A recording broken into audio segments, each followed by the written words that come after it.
Hello friends, in yesterday's lecture I started about the theory of knowledge and I hope you have got some idea about the theory of knowledge. So in yesterday's lecture on the theory of knowledge,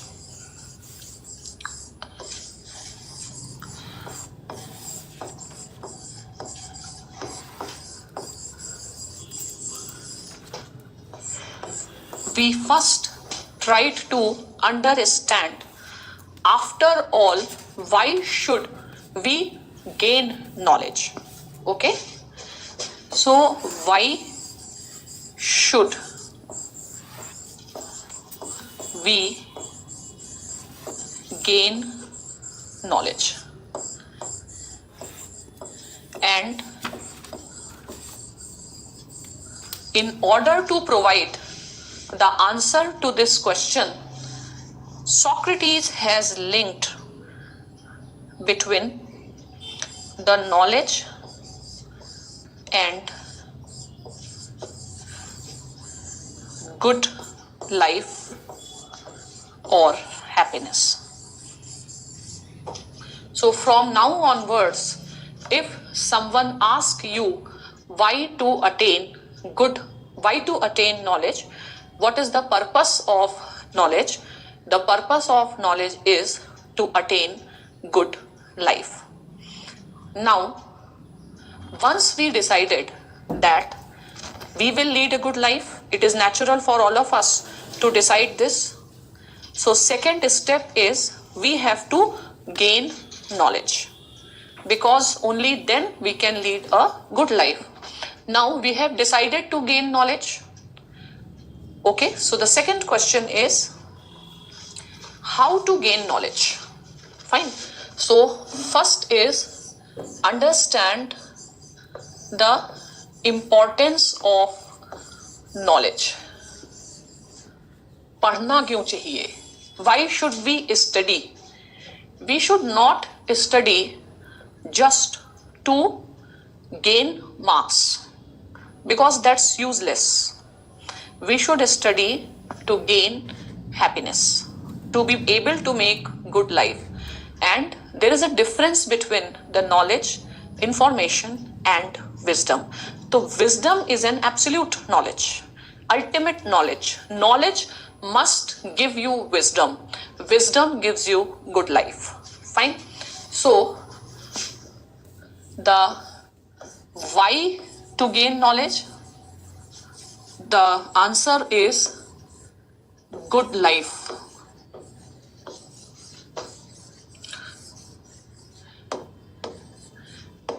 Fine. If you want a good life, what you have to go? Gain knowledge. So the second obvious question that will be here, whether it is possible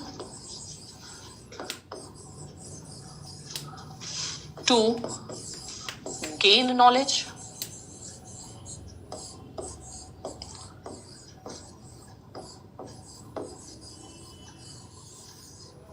Whether it is possible to gain knowledge.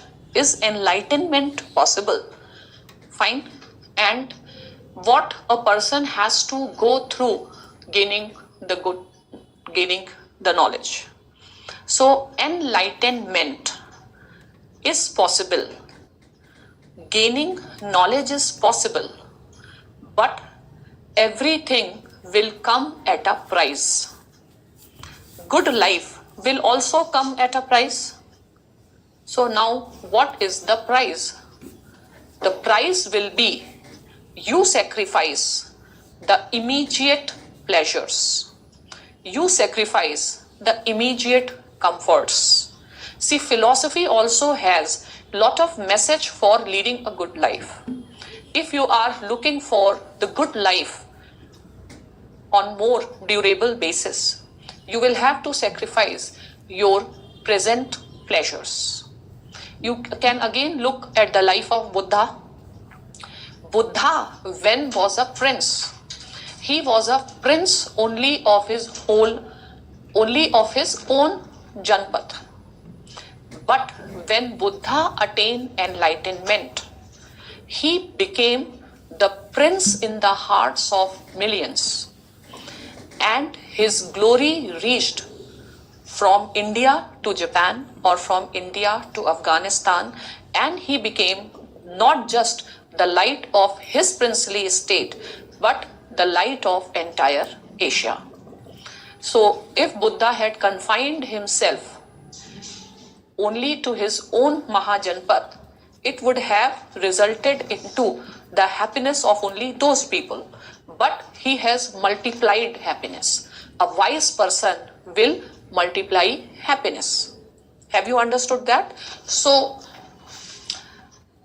knowledge is going to give the good life. More knowledge, more good life. More good life, more happiness. Fine? And happiness. Happiness is an idea. I will discuss the happiness. Fine? Because this is also one of the questions asked in your ethics paper. Fine? So whether it is possible to gain knowledge, question number 1. Question number 2, if yes, how?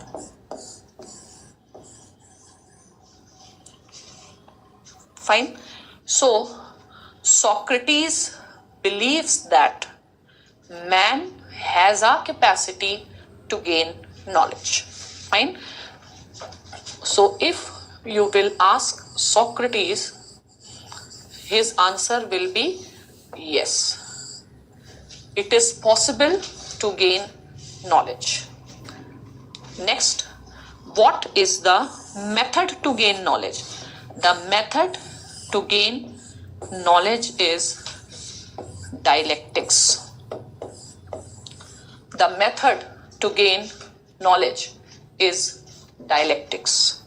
Fine? So, right now, our objective is to understand what is dialectics. Okay? Write it down in your copies.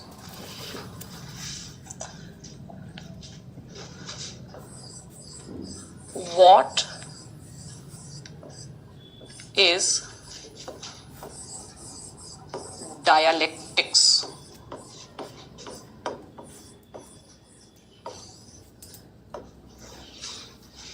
ठीक है? So in your answer, first we will give a general answer, a broad understanding, and then we will come to the specific answer given by Socrates. So what is dialectics? Fine. You can write dialectics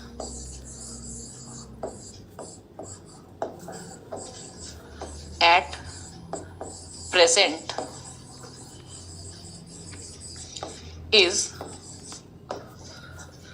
recognized as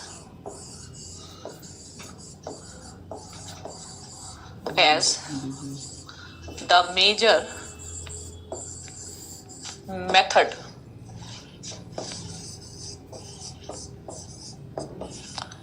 in philosophical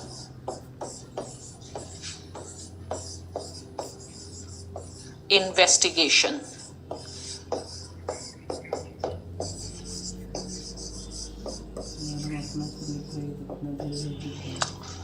What is dialectics? So dialectics, we are studying philosophy. In philosophy, dialectics is one of the major methods for philosophical investigation. Okay, right, next paragraph. Dialectics has its origin in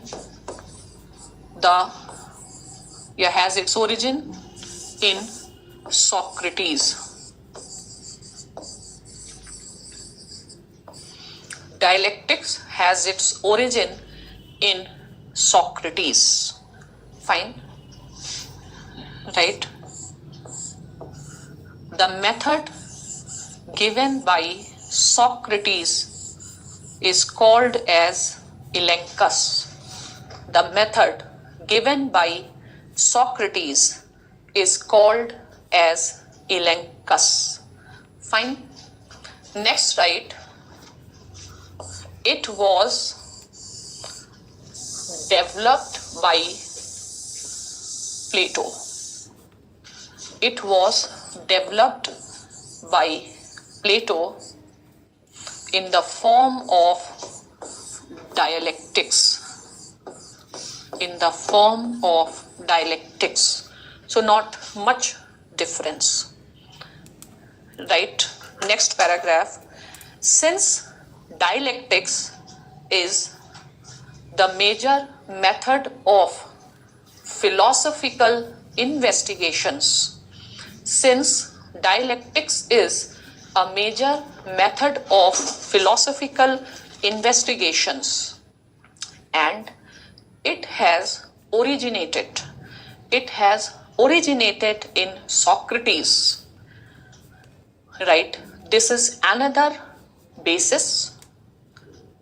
This is another basis or another reason to consider. This is another basis or the reason to consider dialectics. It is another reason to consider Socrates oblique Plato as the father of philosophy. This is another reason to consider Socrates as the father of philosophy. Is that clear? Now, how to understand dialectics? Fine. So, in your copies, again you write what are the features of dialectics. What are the features of dialectics? Okay, so write one. First feature. If you want to explain dialectics, this is the first feature that you should explain, right? In order to understand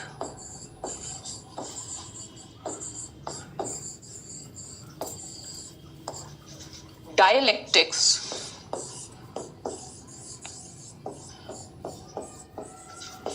we should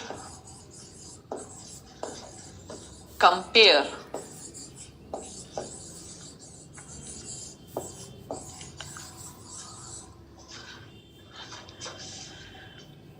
dialectics with rhetorics.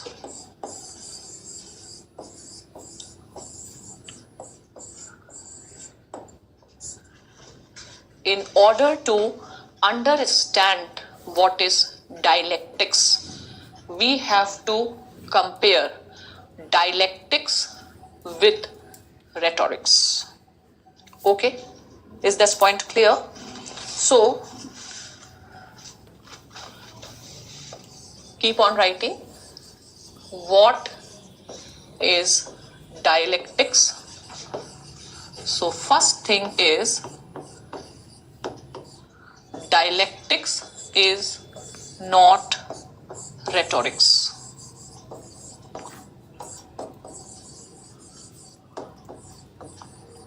And what is rhetoric? Fine. So what is dialectics? Dialectics is not rhetoric. Fine. So what politicians say against their opponent, they say it's all rhetorics. You say Arvind Kejriwal is nothing but telling rhetorics. Fine. And we are telling the truth. So rhetorics versus dialectics.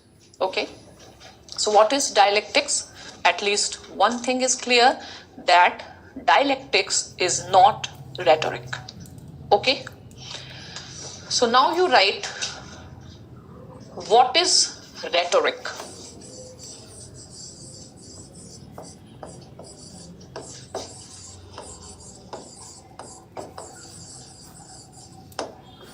What is rhetoric? Okay, so write, rhetorics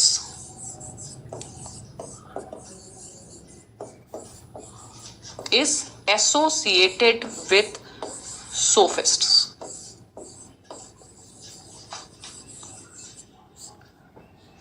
Rhetoric is associated with sophists. Okay, so sophists were teaching rhetorics. Fine. And you have written rhetoric is related with sophists, and sophists were teaching rhetorics. So rhetoric was the art of swaying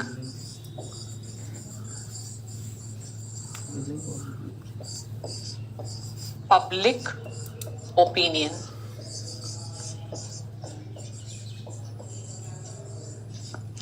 Rhetoric is art of swaying public opinion.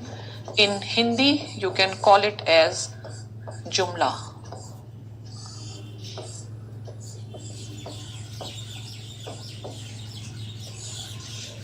Swaying public opinion or telling a jumla, telling some story, fine. And more a story is far from the truth, more it appeals the common man. Rhetoric and dialectics, the comparison can be understood as the difference between the masala movie and the art movie. So art, so-called art movies, so-called the realistic cinema, it may not attract the large section. The art movies, so-called realistic cinema, is never a hit on the box office. Though they may get the National Film Awards or they may get recognition in Oscar elsewhere, because they do not sway the public opinion.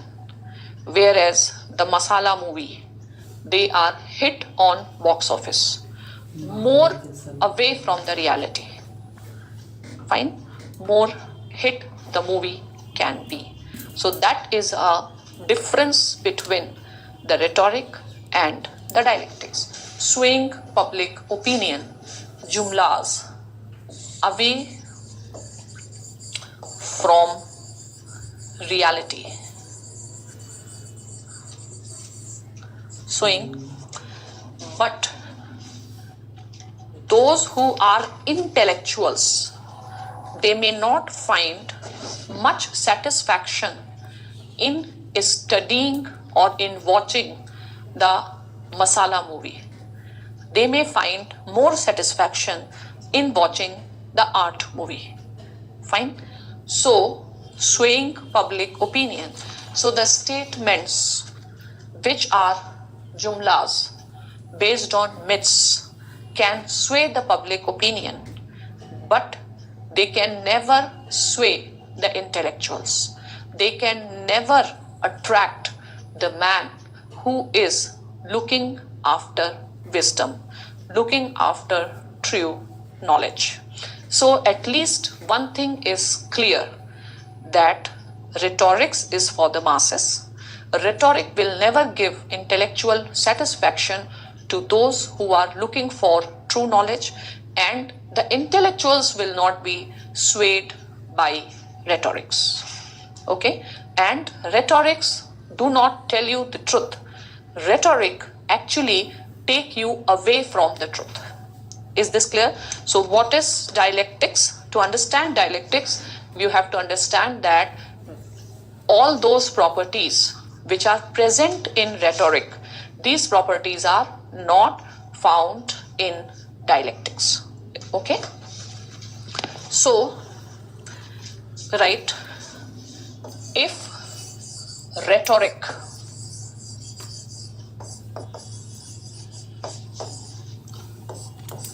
will satisfy masses,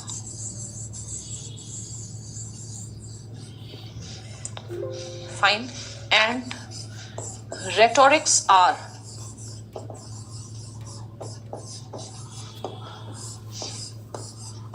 far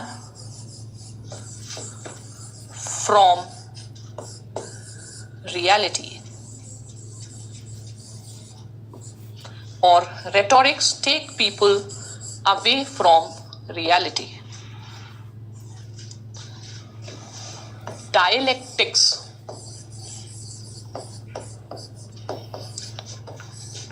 brings you near to the reality or truth.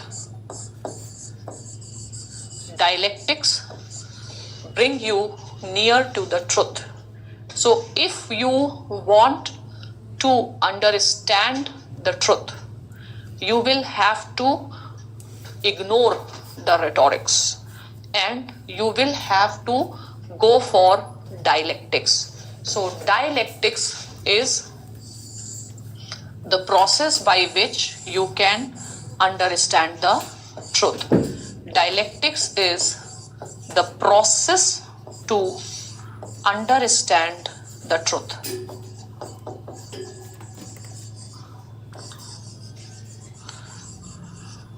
So there is the difference. If you are looking for stories, go for rhetorics.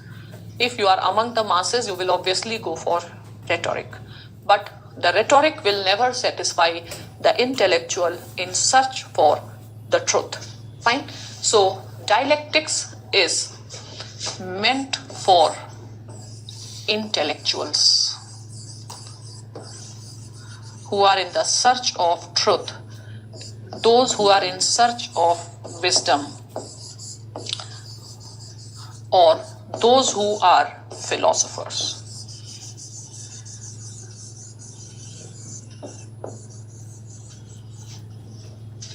Okay, so first characteristic of dialectics is that we have to differentiate dialectics from rhetorics, stories, or discourses. Fine. And dialectics is a process to understand the truth. Fine. So what exactly do we do in dialectics? Next, you write, what exactly is done in the method of dialectics. What exactly is done in the method of dialectics? Okay. So in a layman language, you can first write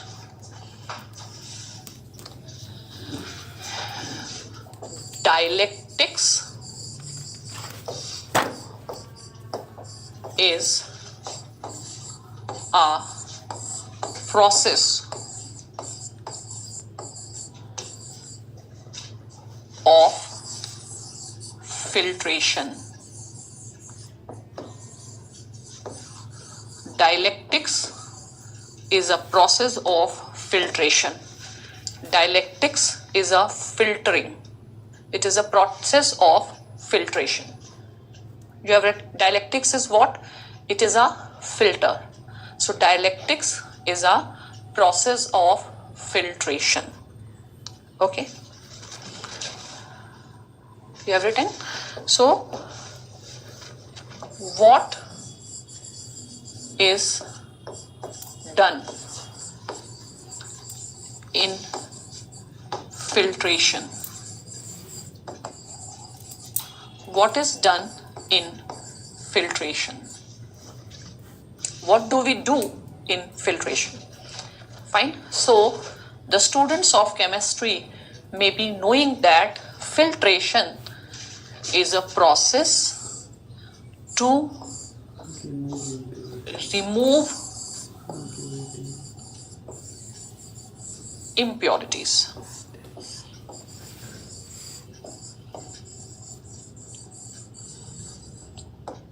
Filtration is a process by which you can make the segregation between the pure and impure. So in a water, drinking water, if there is dirt, you can remove by the process of filtration. Fine. So you go for filtering this knowledge again and again. You are filtering that process. So rhetorics. Rhetorics may contain some element of truth, and you weave the story against that, around that element. Fine. But when you apply dialectics, you will filter out the stories and the impurities, and you will be able to crystallize the truth. The truth will appear in the crystally clear manner. The truth will appear in the crystallized form. Okay? So, now the question is how to do the filtration. How to segregate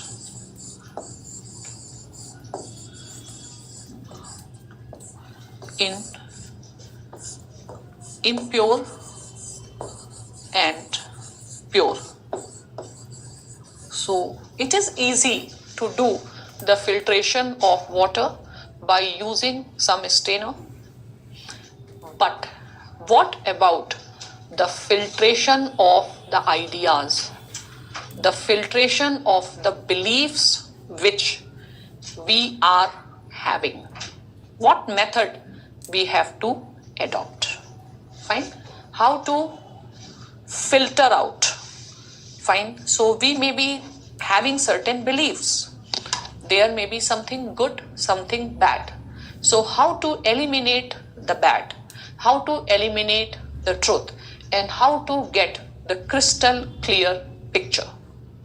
For example, even with respect to politics or any theme that we will discuss, democracy, you may come up with certain impressions.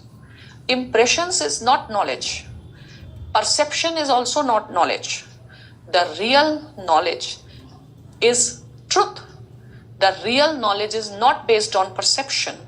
It is not a perceptual knowledge. It is not the impression. Rather, the real knowledge is based on truth. So knowledge and truth is same. And that is pure. The real knowledge is pure. Purity. Purity is a feature. So purity comes when you filter out. Fine. So another characteristic of a God. God is knowledgeable. We often say that God knows everything, what you are doing. So God is knowledgeable.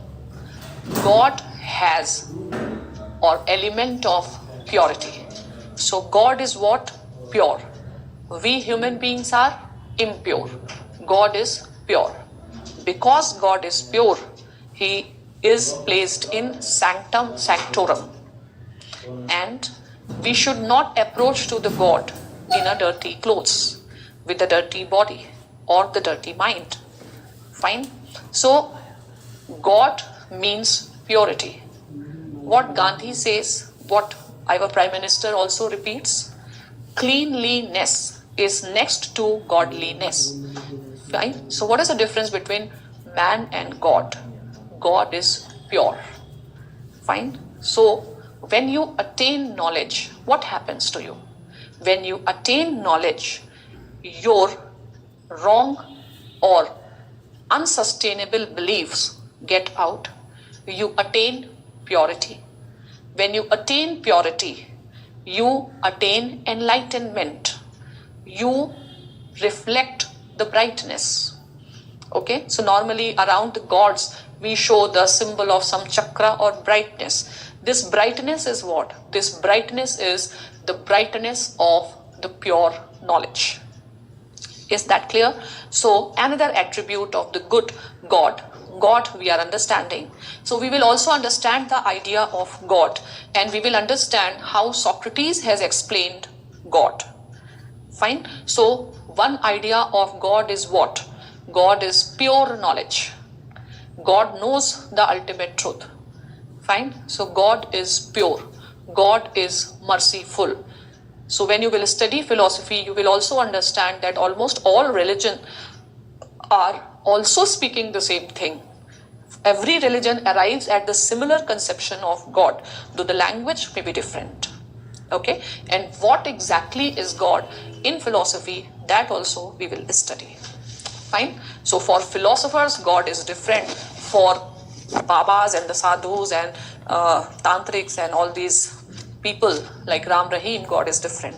So how the God is understood in philosophy, how God is understood rationally. Fine. So how do we filter or segregate the truth? Truth. Fine. Right. How do we filter or segregate the truth out of the ideas that we hold? Right. Right. For this purpose, Socrates suggests.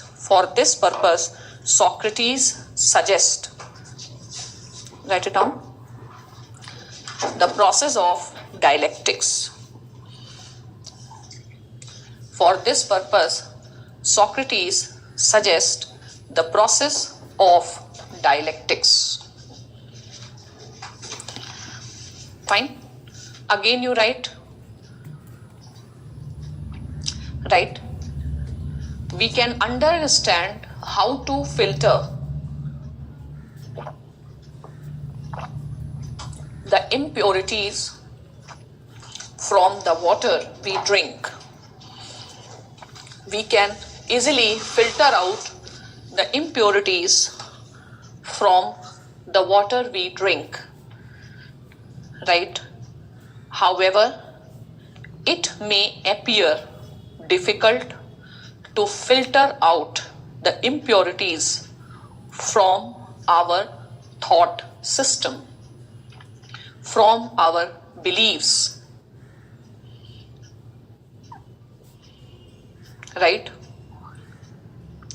To filter out the impurities from our beliefs or from our thought system, we have to go for dialectics.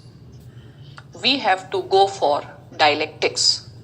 Again, write what? It means we have to go for dialectics. It means we have to go for the cross examination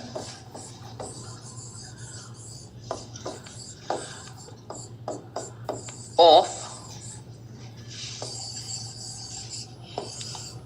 our beliefs.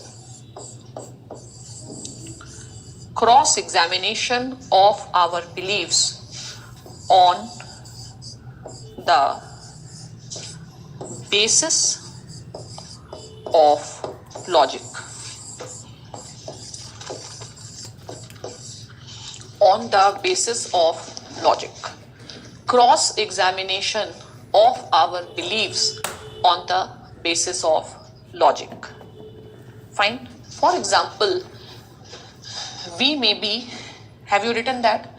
Dialectics is the cross-examination of our beliefs on the basis of logic with the objective to filter the impurities out and to attain the truth. You will have to go for dialectics. Fine. So, in simple terms, we can say dialectics is a process of logical reasoning. Dialectics is a process of logical reasoning. Fine. So number of times students ask me, ma'am, please tell what is to be done in critically examine, critically evaluate, discuss, how the answers will be different. So we will understand it one by one. Fine. So logical reasoning, you can also call it as critical evaluation. You can also call it as critical examining. What do you examine? Your knowledge and belief, and being critical, not just look at the good points but also the bad points. Understand the pros and cons. Go for eliminating the cons. Go for taking forward the pros. Fine. So that is the essence of dialectics. So dialectics is a major method in philosophy.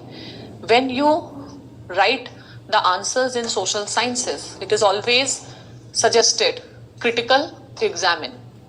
In maths, I don't know much about maths, but as far as arithmetic, fine, it is never asked critical examine, because either 2 plus 2 is 4 or not, nothing right or nothing wrong into that. But here you will have to go for critical examination. There is no critical examination of 100 plus 100 equals to 200. You have to write in numbers. But here you will have to go for critical examination.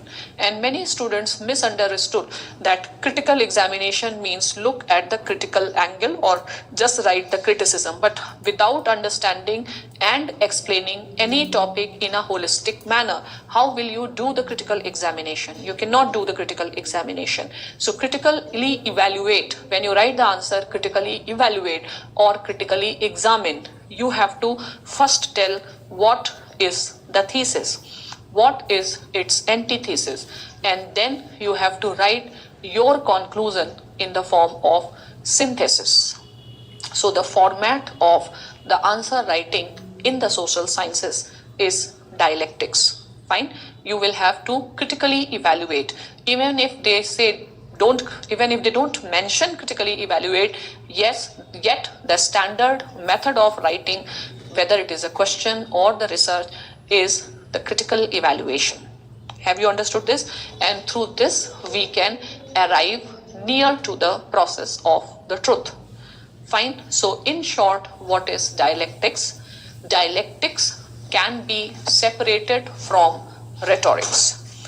Rhetorics may inclusion of many such things which may not be near to the truth, rather which is based on myths. On the other hand, dialectics is the process by which we can filter the truth. It is done by the logical analysis or critical evaluation of our beliefs or whatever our beliefs are. Fine. So our beliefs, when put to the test of logical evaluation or dialectics. So dialectics is a process by which our beliefs are filtered and we get to the ultimate truth. This point is clear? Fine. So right, hence dialectics can be called as the process of logical reasoning or logical argumentation by which we can convert. Dialectics is a process of logical reasoning or logical argumentation by which we can convert the beliefs into the truths. Okay. Now write how exactly the process is done. Write it down. How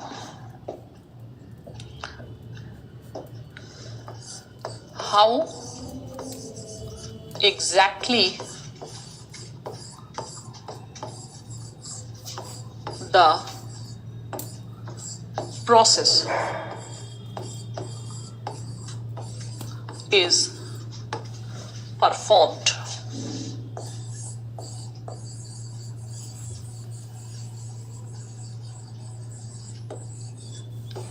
How exactly the process of dialectics is performed. Okay.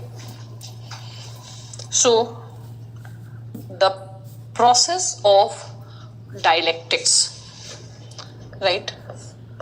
The process of dialectics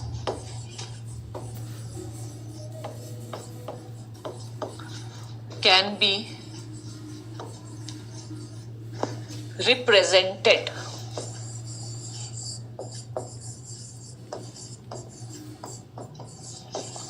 graphically by following equation. The process of dialectics can be represented graphically by following equation. Write it down. Symbolically or graphically, and many of you may have heard about this also, I am sure. So it is expressed through the equation thesis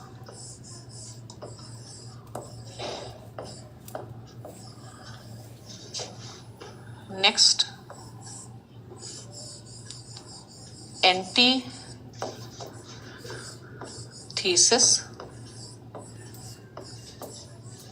and synthesis.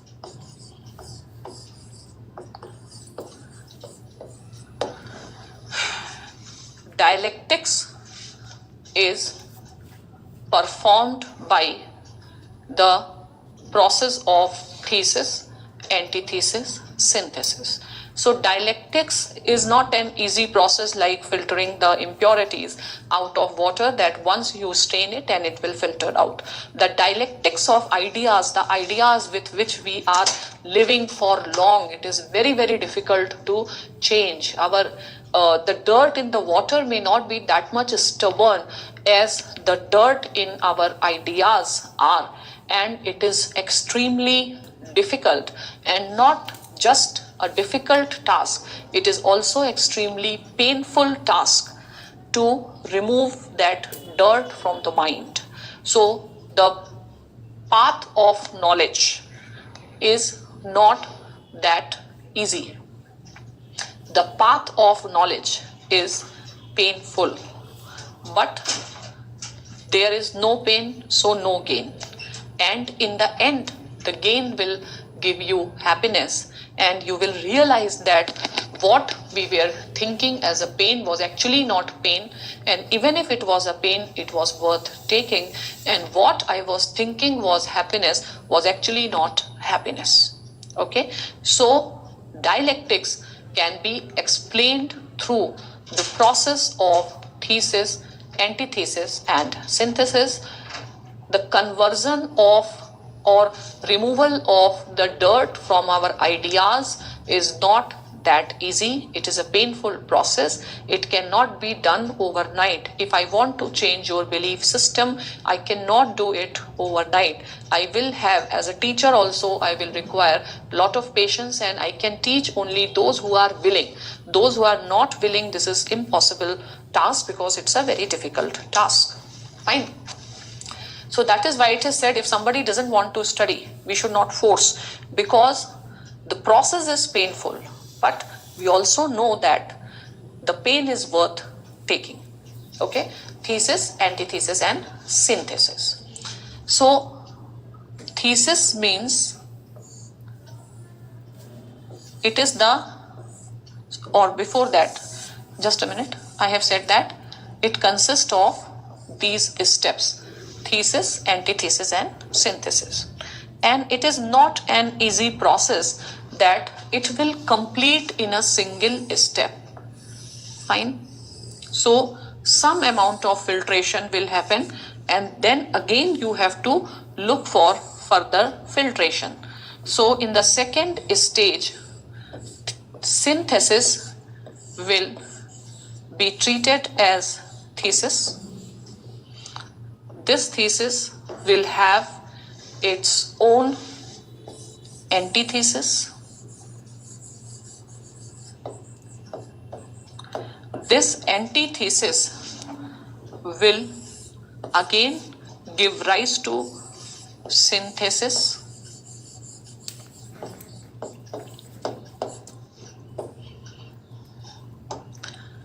Now, this synthesis will become thesis. It will have its own antithesis. Fine. This antithesis will result into synthesis.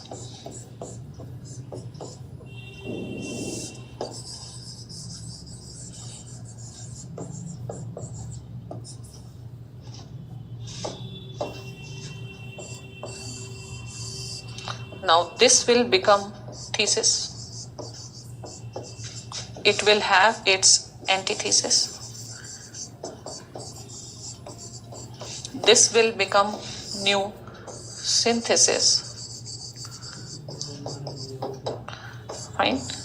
And by repeating the stages again and again, we will understand the ultimate synthesis.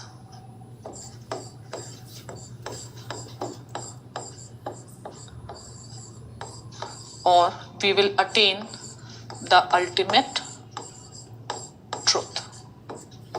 Ultimate synthesis or the ultimate truth. Fine. So what my graph wants to show, that attainment of the truth is not going to happen in simple one step. This will require lot of filtration, lot of steps. So that is why I keep on repeating, patience is gold. If speed is silver, patience is gold. Fine. So even for civil services examination, instead of running after accumulation of information, if you work on certain personality aspect, and this is a very difficult thing to develop in the personality, that is patience. Fine. In interview also, they will test your patience. Fine. So develop patience, because without being patient, you will not understand also what is truth. Everything will take its time. Patience is a gold in itself. Okay. So if speed is silver, patience is golden. Okay. So why I am showing these steps? Because the process of becoming knowledgeable is not simple. It will take time. It will not happen overnight, and it will require patience, and it has to be done repeatedly. Fine. Now, what does this synthesis denote? So that's why answer you have to write again and again and again and again and again and again, till the time you will realize that now my answer has become flawless. Fine. And your answer is good and bad. You don't need any teacher to tell. You yourself can say, you yourself can find out. Fine. Your mind will tell, your soul will tell. When you will write an answer, good answer, you will feel happy, you will feel satisfied. Fine. But when you yourself know, yahan I have done some mistake, I don't have a clarity, I unnecessarily repeated the thing, somehow I managed writing, I could not understand. So you know your answer, you know your marks. Is that clear? So what does the thesis stage show? Thesis stage show purity. Thesis stage show the initial position, the raw position, where purity and impurity is mixed. Fine. So in the thesis is impurity, antithesis, we can also say contradiction.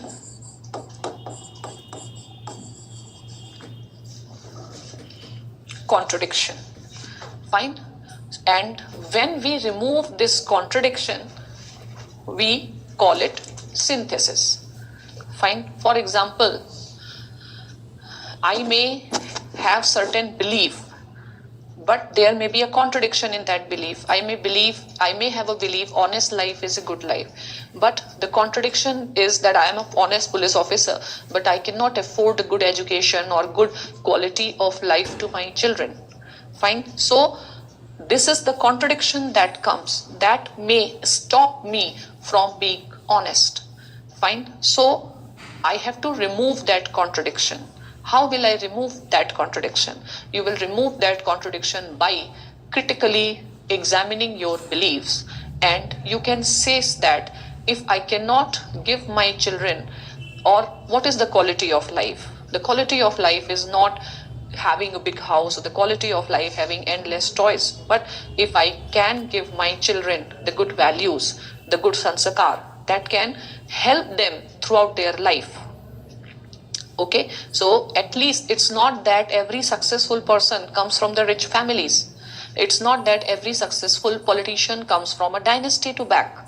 Fine. So what is the ingredient of success? The success comes from your value system. If you will have the right kind of values, and if you filter out the contradictory ideas, your values give you success. The values of patience, the values of perseverance, the value of integrity, the value of working hard. Is this point clear? So the contradiction. And how do you remove the contradiction? By logically examine the belief. And when the contradiction ends, it happens synthesis. But there can be more contradictions, which I may not be knowing in the beginning. So then I have to eliminate that contradiction. Again, we eliminate one contradiction, then we will realize the other contradiction. For example, our water purification technology, it is keep on improving. We realized one impurity, we had some simpler purifiers, then came Eureka Phobe based on some ultraviolet technology, then came reverse osmosis, and I don't know, so many technologies, now ionization of water. Is this point clear? So a final thesis, final synthesis comes when you eliminate all impurities and you get the pure truth or a pure water in its ionic form. Is this point clear? So this shows the repeated steps. Thesis, synthesis, fine. So basically, how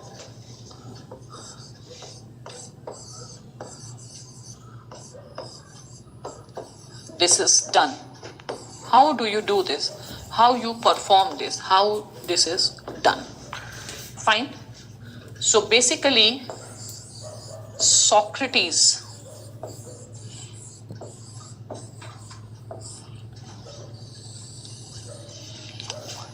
fine. Socrates, how do you describe Socrates? We can describe Socrates as the wisest man.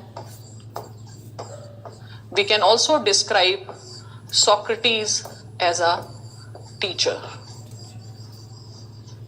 or Socrates as a guide. Socrates was a teacher, Socrates was a guide. For that matter, sophists were also the teacher, sophists were also the guide. But do you think that sophists were the right kind of teachers? They were the right guide? As a guide, will you prefer sophist or will you prefer Socrates? The choice is yours. Fine. So what is Socrates? Socrates can also be seen as a teacher. Fine. And Socrates was teaching whom?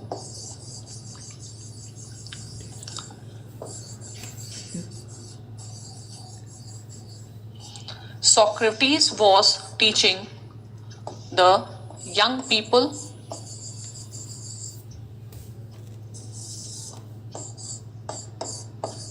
because it is easy to teach the young people because those young people are, their ideas are not that much ossified. The young people, they are receptive to learning. Fine. Whereas the old people, they do not have that much motivation also, and their beliefs become so much ossified. Fine.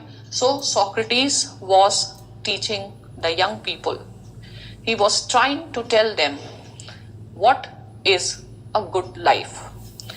And he was trying to tell them what sophists were teaching is not a good life. Is this clear? So, when we are discussing Socrates is a teacher,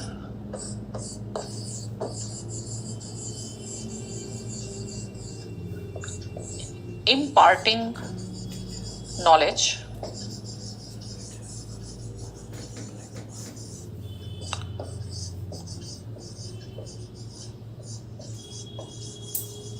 Socrates as a teacher imparting knowledge. Okay? And Socrates is not a teacher imparting the knowledge of physics, chemistry, mathematics.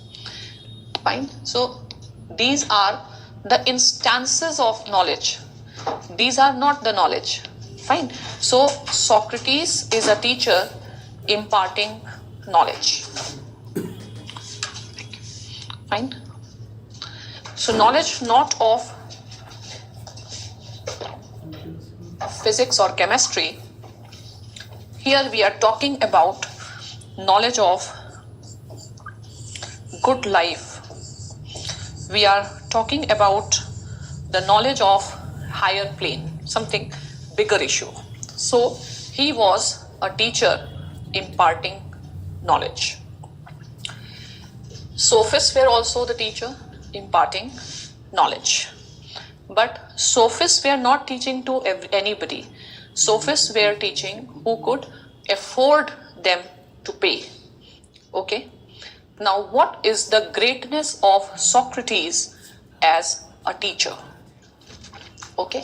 So, you can compare Socrates and the sophists. Sophists were also teacher.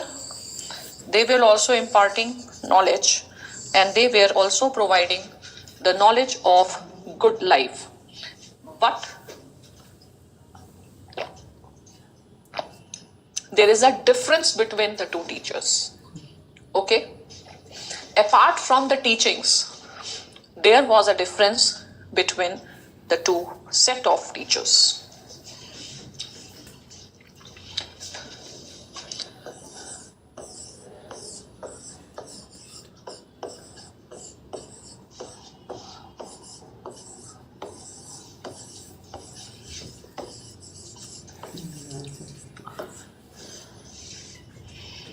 I'm not comparing in terms of knowledge. Obviously, Socrates is a class apart. Fine. But sophists were teaching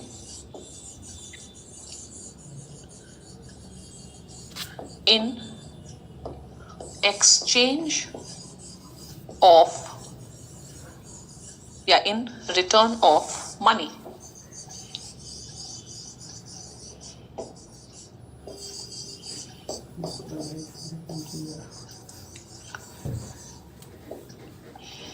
Fine.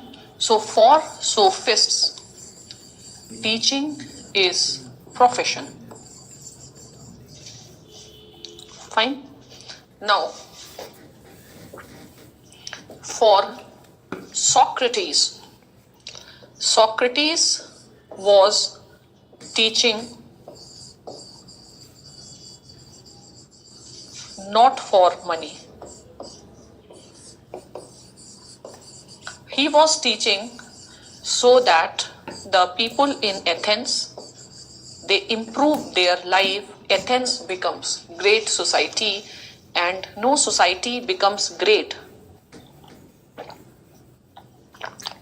without its citizens are great. Okay, so he's not teaching for the money, and he was not considering teaching as a profession. Rather, Socrates was teaching as a duty. He believed that as a responsible citizen, it is his duty to teach the people in Athens in the right direction. And it's not that I will only teach only when we get the money. Is that clear? So, who is an ideal teacher? Who is an ideal teacher? Who is pure teacher? Who is impure teacher? Because he is combining money with education. So who presents the ideal of a teacher?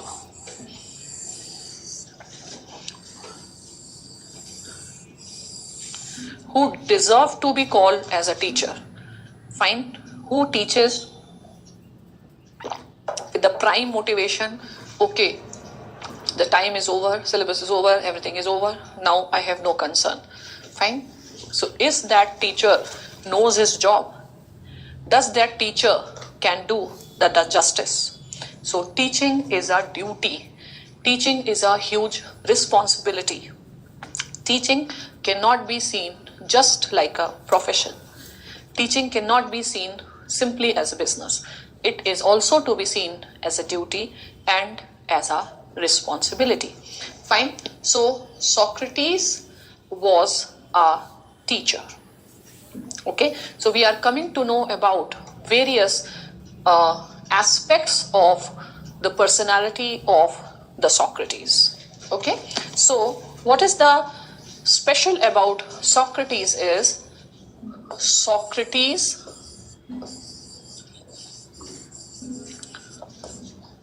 brought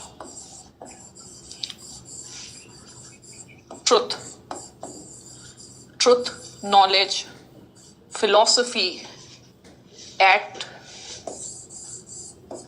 the marketplace. At that time, the marketplace used to be called as agora. Fine. Marketplace doesn't mean making it a business. Marketplace is where common man comes, interacts. So he took the philosophy out of education. He took philosophy out of the domain of the elite, and he brought philosophy in the domain of the common man. He used to discuss philosophy. He used to impart knowledge wherever he went, be it a market, be it a marriage, anywhere he went, he used to enlighten. So he used to teach people in the marketplace at it's not that you have to go to the school to learn philosophy. Fine. So wherever he got an opportunity. So the best thing about Socrates is he brought the philosophy on the street. He realized that the common man needs to be taught philosophy. Okay. Now, what he used to do, what he used do. what he used to do, how he used to teach the common man this philosophy. Okay, so write, he had the typical method. He had a typical method. What was this typical method? The typical method was, if you are writing, you can write how Socrates used to do his work. Right? He had a typical method. First he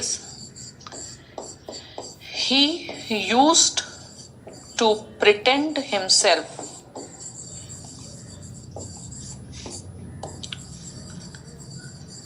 as ignorant. He used to pretend himself as ignorant. Fine. Next, right? He used to ask questions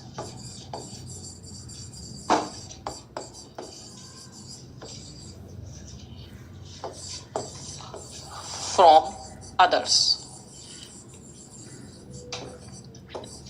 He used to ask questions from others. Like he used to ask, what is justice? He used to compel them, please tell me what is justice. Fine. And then when somebody used to respond,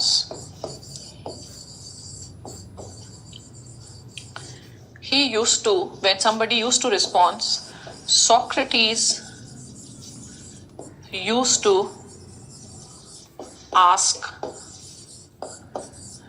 counter questions.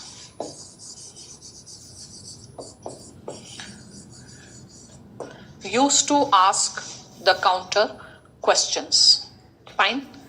Next point you write, next paragraph you write, counter questions. Right? The purpose of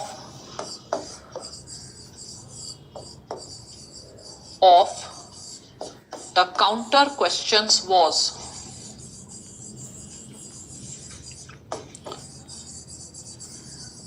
to show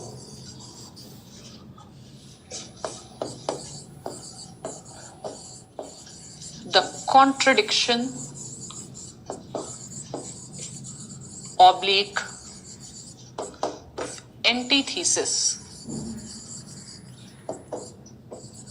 Contradiction or antithesis in their ideas. And then he used to repeat it till all contradictions are eliminated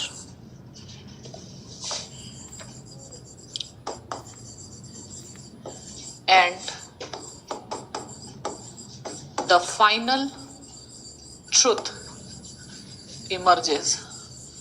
Till all contradictions are eliminated and the final truth emerges. Means final synthesis emerges. Fine. So this is how Socrates used to help people to understand the truth. At times Socrates used to, so what Socrates used to do? Ask questions, helping the people so that they can understand the truth. Fine. Fine. So, what was the method? Again, right? What was the method of Socrates? Fine. So, unlike our many gurus like Ram Rahim and Asaram and all, the method of Socrates was not that of pravachan. You come to the guru, you listen and go. No. He never used to tell anything. He only used to ask the questions and highlight the contradictions. So, the basic method of Socrates was not to tell the truth. The basic method of Socrates was not to tell the truth. The basic method of Socrates was to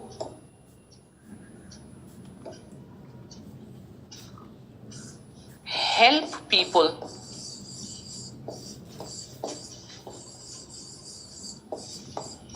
to understand the truth.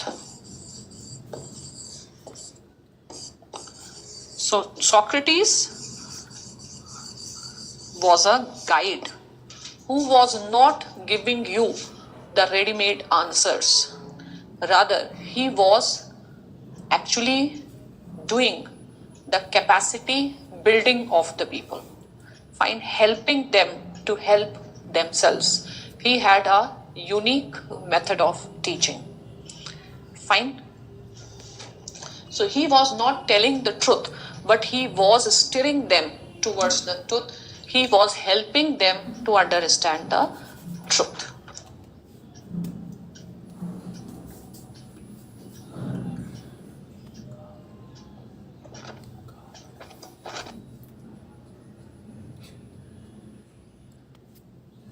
So, what was the method of teaching of Socrates? The method of the teaching of Socrates was not to tell the truth, rather helping people to themselves derive the truth. Fine?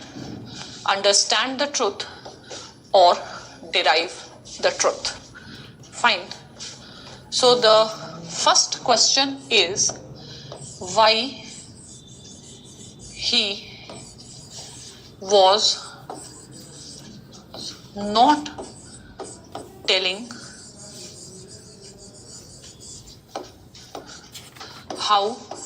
what he was not telling the truth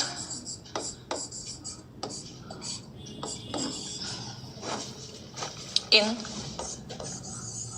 the beginning itself.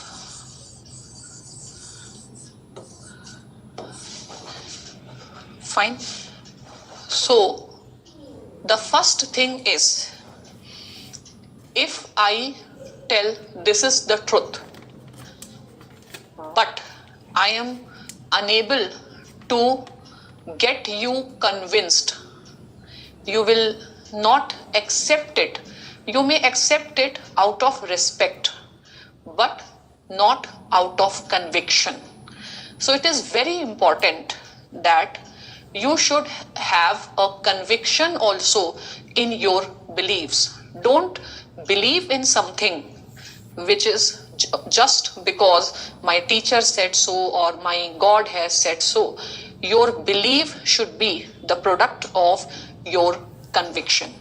And conviction will come when you derive it on your own. So the truth I tell and the truth which you will discover. Fine. And because the truth is one, me and you both will arrive at the same truth. Fine. But what is a better technique? Telling what is truth or helping that person to derive the truth themselves? Because in that way, that person will hold or retain the truth for the longer duration and he will be convinced. Is this clear? So one practical reason was he was not telling the truth because he was focusing on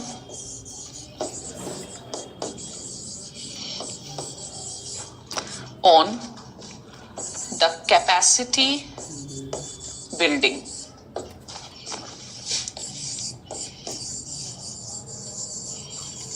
He was focusing on that his students develop their own capacity. Suppose Socrates is not there to tell what is the truth, what they are going to do. So at least they understand what is the method to reach to the truth. Second thing is,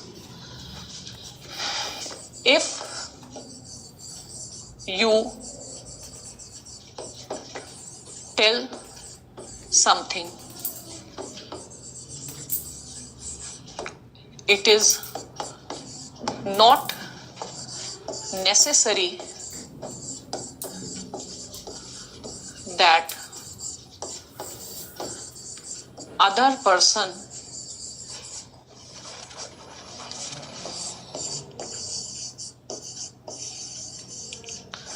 will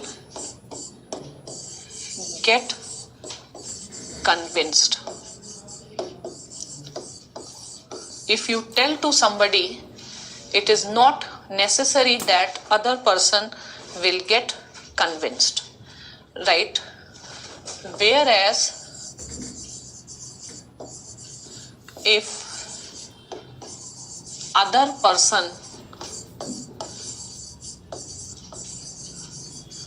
himself derives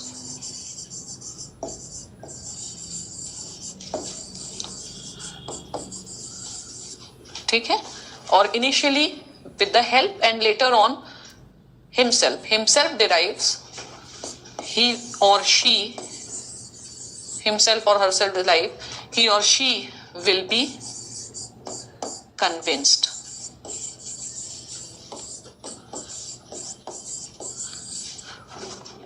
Fine. So what is the method of teaching of Socrates? What was the method of teaching of Socrates? See, our new education policy is focusing on developing the critical and logical faculties. So that has always been a feature of the Western education system, and that is why they have advanced a lot. Whereas in our education system, it was a rote learning, very little emphasis on critical reasoning. And if this aspect of the new education policy can be really implemented, it will definitely be a positive change. So what was his method of teaching? He was not preaching. He was not preaching. Fine. He was not preaching. He was only helping the students so that they themselves derive or arrive at truth. So this is dialectic. This is also dialectic. And how this is happening? He was not telling what is truth. भाई ये सही है, इसका रट्टा लगा दो. नहीं. He was telling how to reach to the truth. And how to reach to the truth? You reach to the truth by the process of dialectics, that is logical argumentation. By the logical argumentation. A simple word can be brainstorming. What is the best method to teach? brainstorming. Fine.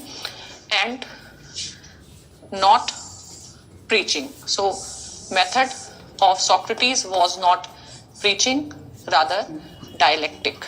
Fine. This preaching method is called as diadectic, not dialectic, diadectic. Fine. So the Indian education system in ancient India, primarily the Brahminic education system, was diadectic rather than dialectic. Okay, a very important point to understand, and which our government is trying to change. So what I will say, that the traditional Indian education system, not just during the time of British, but from the start itself, was diadectic, means preaching. The traditional Indian education system was diadectic and was not dialectic. Fine. So what does this mean? It means we have not encouraged, in India we have not encouraged the tradition of questioning.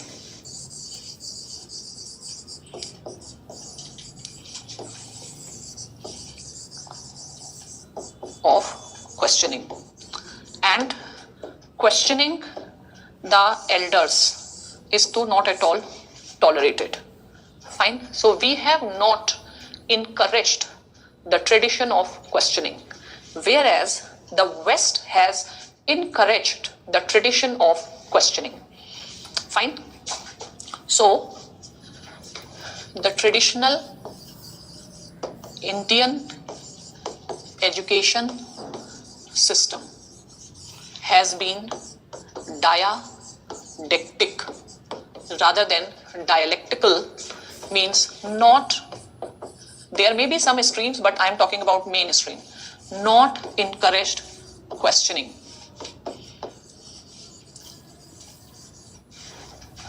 Fine. Rather accepting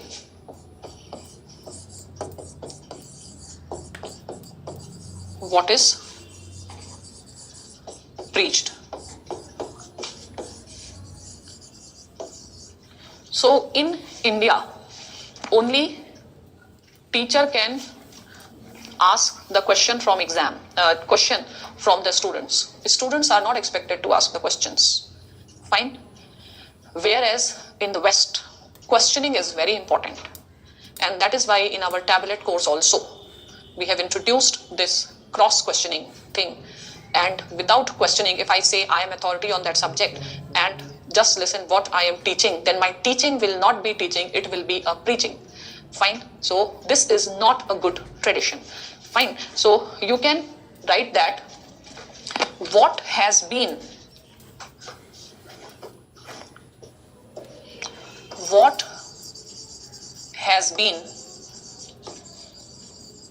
the consequence of not promoting the critical thinking. What has been the consequence of not promoting the critical thinking? Fine. So it has impacted on our way of life. Fine. So many practices which we should have eliminated long time back, eliminated long time back.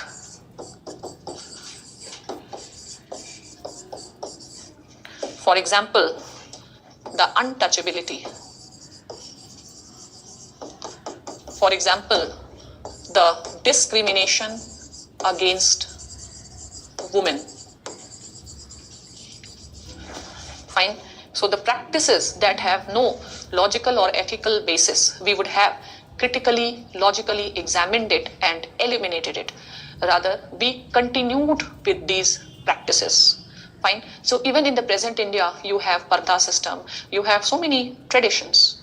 And then we boast of that India has the longest surviving civilization. That is true and that is correct also. But one of the flaw is we have not questioned our traditions and we have continued with the traditions which have become anachronistic at the present.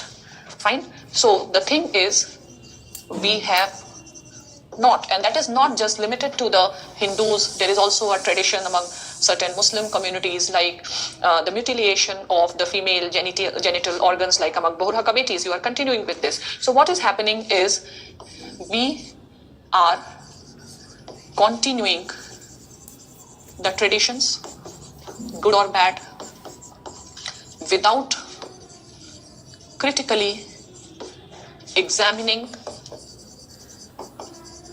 their relevance at present. Fine. So India continues to be a highly traditional society. Still, modernization and rationalization is far. So though our education policy on one hand talks about critical logical thinking, it also talks about reviving the tradition. Fine. So it can become a contradiction if we will not go for the critical thinking of our tradition also, so that the things which have become anachronistic, please don't ask me the meaning of anachronistic. All those who do not know, please see the meaning of anachronistic. We should reject it and we can move on the path of the progress. So we were understanding dialectics, and in dialectics we can see rhetoric, and I compared with dialectic. Fine. So if you compare rhetoric and dialectics, rhetoric is actually myth, dialectics is discovery of truth, and didactic is preaching.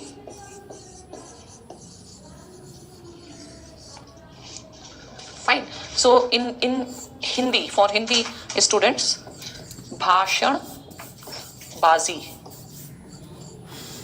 rhetoric is bhashan bazi or alankar. I think bhashan bazi you can understand. Bhashan bazi. And didactic in Hindi is shiksha prad. Shiksha prad. Shiksha di Guru Parampara, you follow that. Dialectics in Hindi is dvandatmak. Dvandatmak. Dvandatmak means logical analysis. So dialectics is logical analysis, rhetoric is myth, didactic is preaching. Fine. So dialectics is different, and this was a unique method of Socrates. He used to pretend that he doesn't know anything, then he used to ask the questions, and he used to help them rather than telling what is truth. He used to help them in brainstorming so that people themselves understand what is the contradiction, and through the logical argumentation they remove those contradictions, so a clear, crystal clear truth emerges. Is that point clear? So now the next aspect, what we have seen, let us start from the beginning. The beginning is, if you want a good life means ultimately happy or satisfied life. A happy life or a satisfied life. Fine. So you should have the knowledge of good life. Then when you will have knowledge, then you can move on that. Fine. So knowledge is virtue which gives you happiness. Now the question is how to gain knowledge.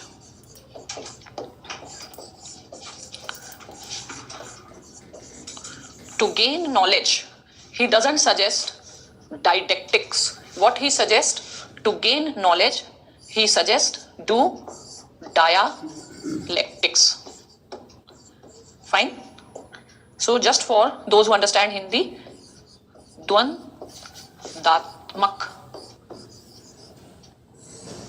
Fine. And the three steps are thesis, antithesis and synthesis. In Hindi, it is Vad, Prativad, Samvad. So this in short means logical argumentation. Fine. And this is how he tells that how you can do it. Fine.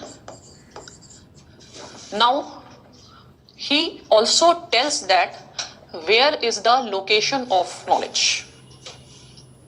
Socrates also tells about the location of knowledge. So if I have to find out where is knowledge, so Socrates says to search knowledge, you don't have to go to anywhere else. Fine, because the source of knowledge is inside us. You don't need to search any guide because the source of knowledge is within us. Fine. So which is the biggest guide? Whenever you suffer from dilemma, which guide you should refer to? Fine. Symbolically, if you see the story of Mahabharata, in Mahabharata, Arjun faced dilemma, and this dilemma was answered by whom? By Lord Krishna. Lord Krishna is what? He is a symbol of God. Fine. Leo Tolstoy, what he has written? He has written, there is a kingdom of God within you. Fine. So, God is truth. God is present in man in the form of soul. So, soul is the guide. So, Krishna is symbolic. And even if you don't get real Krishna, there is a soul inside you. And that soul is a guide. Fine. So, according to Socrates, in order to gain knowledge, we need not, in order to gain knowledge of, let us say, physics, chemistry, algebra, we have to go to the particular teachers. But in order to gain the knowledge of good life, we don't have to go to anywhere. We also only need to do soul searching. And dialectics is also one of the method by which we can do soul searching. So what is dialectics? You can also describe dialectics as a method of soul searching. So whenever we face dilemma, we may require some guide. And where is the guide? Guide is in our soul. So you can always ask your soul. You should always do what satisfies your soul. Fine. So not what satisfies your body, but what satisfies the soul of a person. Fine. So look for the resolution. For example, you need not to learn ethics from any teacher. You can be ethical even without any training of ethics. but you will have to develop that capacity, the capacity of soul searching. Fine. Capacity to listen to the soul. So in your copies you write, where is the location of knowledge according to Socrates? Where is the location of knowledge according to Socrates? Okay. Right. The location of knowledge according to Socrates lies within human soul. Right? The knowledge is not outside humans. Knowledge is found inside humans. Fine? Inside human mind or soul. Fine?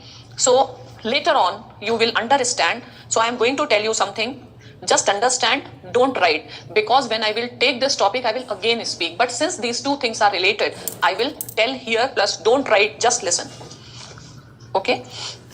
So, in philosophy,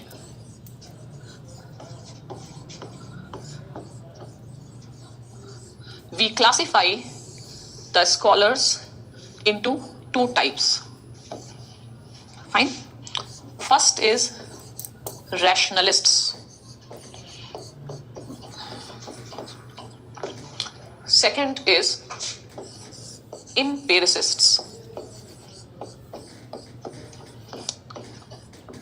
Or if you want to write that in philosophy, scholars can be categorized into two groups, rationalists and empiricists.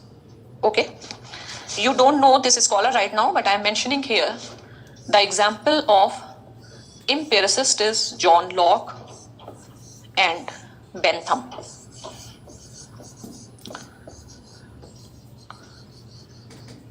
John Locke and Bentham.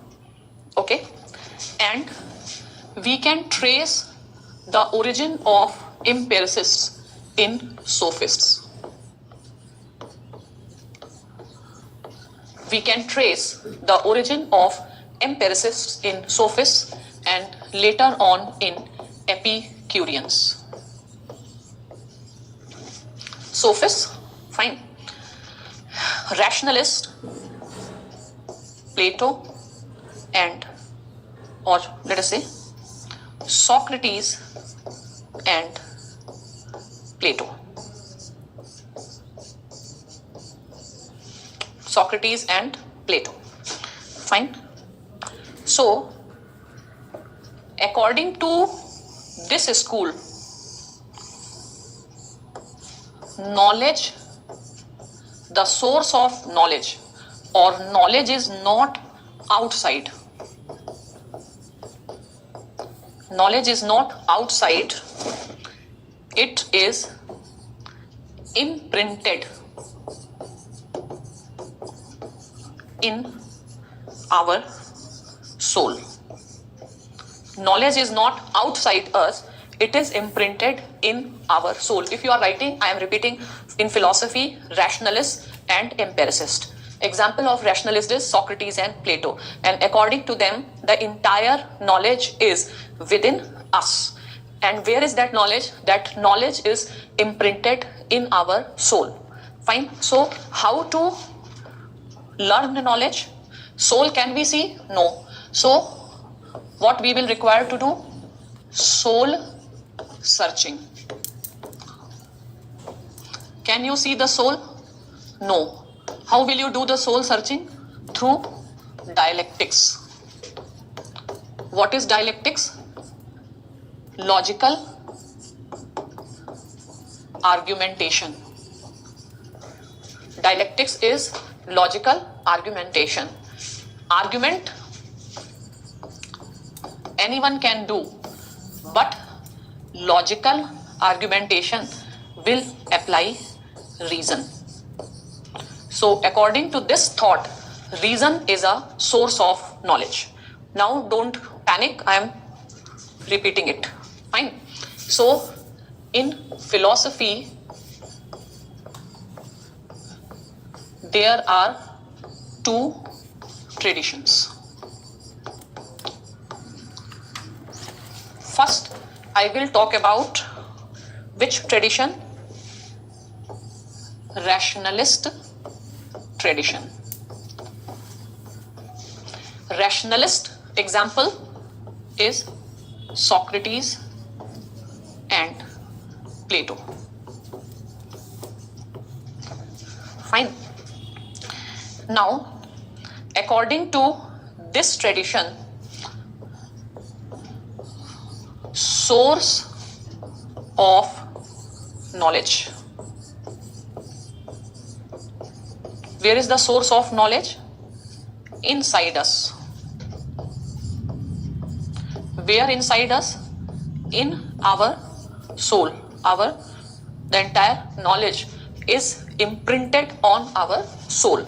So you need to not to go anywhere. Simply what you have to do, you have to do soul searching.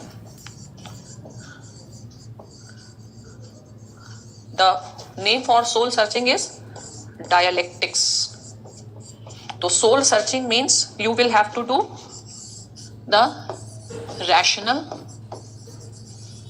argumentation.